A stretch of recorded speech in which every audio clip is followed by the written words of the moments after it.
எந்த முதலீடும் இல்லாம வீட்ல இருந்தே ரீசேல் பண்றது மூலமா 20,000 வரைக்கும் earn பண்ணலாம். அதற்கான அருமையான ஆப் தான் இந்த மீஷோ ஆப். டிஸ்கிரிப்ஷன்ல இந்த ஆப்போட லிங்க் கொடுத்திருக்கேன். அதை கிளிக் பண்ணி டவுன்லோட் பண்ணிக்கோங்க.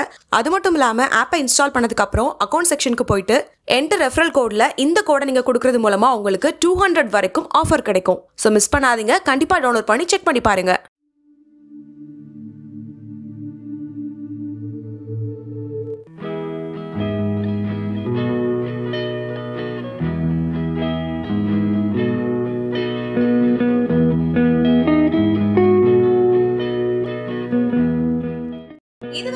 பல்லாண்டு வாழ்க்கை சேனல் சப்ஸ்கிரைப் பண்ணலனா மறக்காம சப்ஸ்கிரைப் பண்ணிக்கோங்க. அப்படியே பக்கத்துல இருக்க பெல் சிம்பலையும் மறக்காம பிரஸ் பண்ணிருங்க.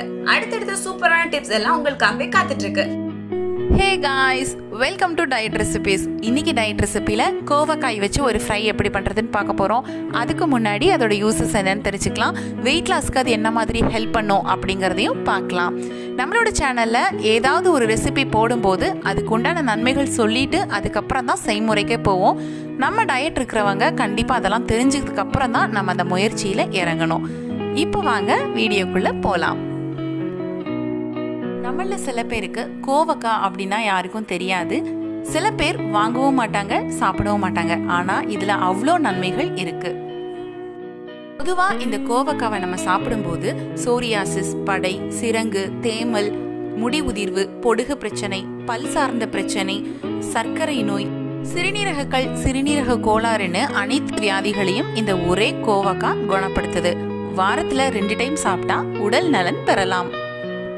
சரி, உடல் எடை குறைப்புக்கு என்ன மாதிரியா ஹெல்ப் பண்ணுது அப்படிங்கறத நம்ம பார்க்கலாம். வீக்லி 2 டைம் இதை சாப்பிடும்போது செரிமான கோளாறு, மலச்சிக்கல் பிரச்சனைய சரிப்படுத்தி உடல்ல உள்ள கெட்ட கொழுப்பையும் இது கரைக்குது. அதுக்குன்னு எல்லாத்தையும் சாப்பிட்டுட்டு இந்த கோவக்காவை சாப்பிட்டா கண்டிப்பா எடை குறையாது. உணவு கட்டுப்பாட்டுடன் உடற்பயிற்சி செய்து உடல் எடையை குறைக்க நினைப்பவங்க மட்டும் உடலுக்கு தேவையான பல சத்துக்கள் கொண்ட அதிலும் கொழுப்பை கரைக்கக்கூடிய கோவக்காவை உணவுகள்ல அதிகம் சேர்த்து சாப்பிட்டு வந்தா உடல் எடையை குறைக்க முயற்சி செய்யறவங்களுக்கு நல்ல பலன் கிடைக்கும். இப்போ இந்த கோவக்காவை நம்ம எப்படி செய்யறதுன்னு பார்க்கலாம் வாங்க. கோவக்காவை இந்த மாதிரி நீள்வாக்குல கட் பண்ணிட்டு அதை ஒரு பவுல்ல போட்டுக்கலாம். அதுல ஒரு 1/4 டீஸ்பூன் அளவுக்கு மஞ்சள் தூள், 1/2 டீஸ்பூன் அளவுக்கு மிளகாய் வத்தல் பொடி, 1/4 டீஸ்பூன் அளவுக்கு உப்பு. இதை மிக்ஸ் பண்றதுக்காக 1 டீஸ்பூன் அளவுக்கு தேங்காய் எண்ணெய் ஊத்திக்கலாம். மசாலா எல்லாமே ஒன்று சேர்ற மாதிரி நல்லா மிக்ஸ் பண்ணி எடுத்துக்கலாம். பேன் நல்லா ஹீட் ஆனதுக்கு அப்புறமா 3 டீஸ்பூன் அளவுக்கு தேங்காய் எண்ணெய் ஊத்திக்கிறேன்.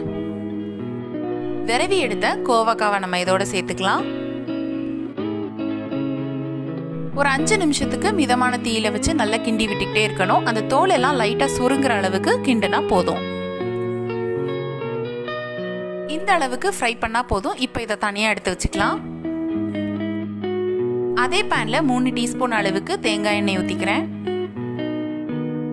சின்னதா கட் பண்ணின 3 பல் பூடு சேர்த்துக்கலாம்.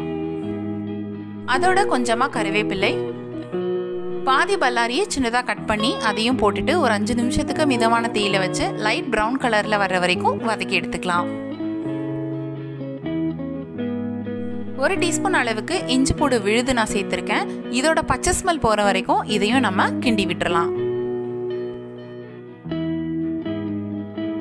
சின்னதா கட் பண்ணின ஒரு தக்காளி எடுத்து அதையும் சேர்த்துட்டு நல்லா வதக்கி எடுத்துடலாம். 2 நல்லா மேஷ் ஆகிற அளவுக்கு வதக்கி விட்டுருவோம்.